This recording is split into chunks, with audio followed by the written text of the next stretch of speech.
can I just say one thing firstly? I love the name Eat Sleep Boxing Repeat.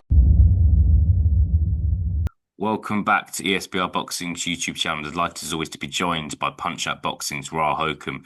This is a reaction to the news that Chris Eubank Jr. and Conor Benn officially will rematch on November the 15th at the Tottenham Hotspur Stadium in London. Ra, good to be joined by you as always. Always appreciate your time. Good speaking to you. It looked like it was likely, but other options were maybe being explored. This fight was obviously originally supposed to take place on September the 20th. It's been delayed by nearly 2 months. What is your reaction to this fight now being official with a date and a venue? When I heard the news, it was a groan of not despair, but disappointment. Yeah, wasn't particularly interested in the first fight. When the fight came round, I did watch it and got caught up in the occasion. It was a great event, more than necessarily a great fight. Um, but I thought, as a novelty event, novelty events are meant to be just that, one-offs to enjoy, and did not want the rematch. And I was actually thinking it's looking hopeful that it's not going to happen now.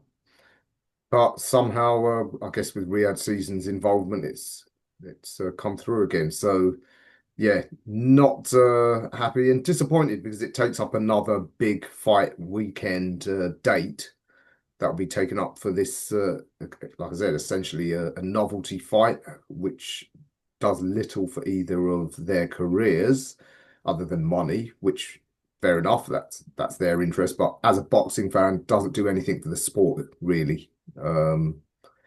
Yeah, really wanted to see certainly Conor Benn in some world title aspirational type fights.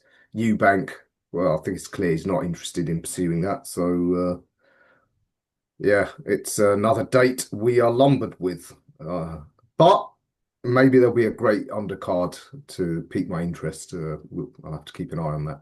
Yeah, of course. Look, it's a good undercard. Last time, so maybe there will be one again. What's your main reason for not wanting this fight, Ra? Is it because you'd rather see the fighters do something else? Is it because there's the safety aspect? Obviously, we know Eubank didn't was close, nearly made weight last time, but didn't. Is it, and they've got the rehydration clause as well, which had to be made. What's your main reason for not wanting to? Main reason is Conor Benn is one of the few stars. Can you call him an upcomer? I guess yes, because he hasn't yet hit his ceiling, whatever that is. He's one of the few stars in the game, but his career is not really progressing in a purely sporting sense. He's sort of got himself up to the sort of world rankings, top fives, different governing bodies, different weight classes now. And then it's just being sort of stalled with these two novelty fights at a weight class Mm. which isn't his weight class. Eubank, I'd zoned out from him a long time ago. For me, the final straw was when he asked the WBO not to make him mandatory when he'd earned the mandatory spot after beating Liam Smith in the rematch. And I think when a fighter asks not to be considered for a world title shot, which is the pinnacle of the sport, then he's not interested in boxing from a sporting point of view. Again, that's well, he's entitled to it from a self-interest point of view, but I'm interested in the sport. And so at that point, I've zoned out from his career. So my main reason is I want to see where Conor Benn can go, how far he can go. And he's repeatedly said, and Eddie has confirmed, that welterweight is his natural division. And there's some interesting fights. I think the welterweight division's become a lot more permissive given Boots' departure. And although people say it's weaker than the division's been for years, maybe decades, true, but it's weak in the sense that it still will make for some exciting matchups. And I'd have liked to have seen Conor Benn in the mix for all of those. That's why I'm so disappointed with this. I'd have liked to have seen him push forward for one of those world titles. Yeah, of course. And you can't help but think that obviously there's some fantastic fights for Conor Benn at welterweight as well. The winner of Lewis Crocker, Paddy Donovan, their rematch. That would be for a world title. Harlem Eubank, I think, is a fight I would be interested in as well. I'd quite like to see that fight.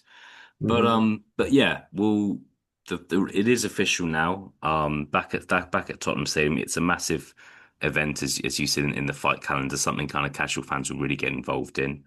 Do you do you have a prediction, Ra? It's fine if you don't, but in your mind, is there a way you see this rematch turning out? No, I think it will go very similar to the first. Um, I think it might end up closer on the scorecards. Maybe another weight cut 6 months on will Mm. tell on Eubank even more. He might be in trouble a few more times, but again, I just think the size and pedigree which told last time will tell again. Um, yeah, I think it will be another Eubank hard-fought points win. And both fighters will go away, I guess, with what they wanted, a big payday. Um, and I guess with Conor Benn, his standing with the sort of casual fan base at least will remain intact. I guess it's a good strategic move as well from his promoter because he can, in a way, it's a good way of parking him, um, and then seeing how the dust settles from some of these other world title fights that are happening around welterweight, and then they can maybe pick a good option next year. Yeah, no, and it's one of those also. I think Conor Benn, although he lost the first fight, I think there's a lot of respect for him. You could see kind of his stock has gone up. He's gone 12 rounds with the big middleweights. Conor Benn being a welterweight, that's an achievement in itself. Mhm. Final question for me to you, Rod. What do you think's left of Chris Eubank Jr.'s career? I know you said you've checked out, but I'm still going to ask you because he is a contender to fight Canelo in 2026. That fight's a possibility. Um, I think it's fair to say this is probably going to be his last fight at middleweight.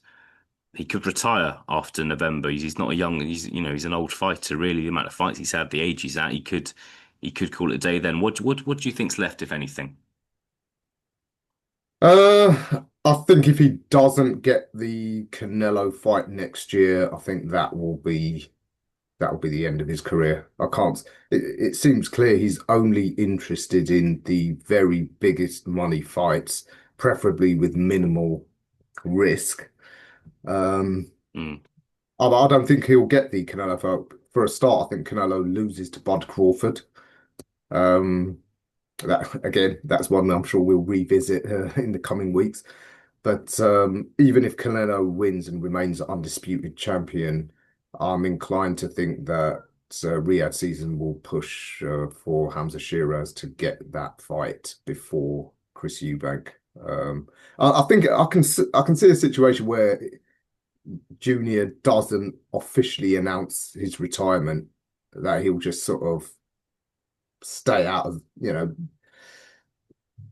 stay sort of just hovering around the game on the off chance a super big payday does turn up, and then a few years will go by and we'll realise he's never coming back. So I think something like that is most likely to happen. But if somehow he gets the Canelo fight, I think he'll take that, and then after the battering he takes, inevitably call it a day.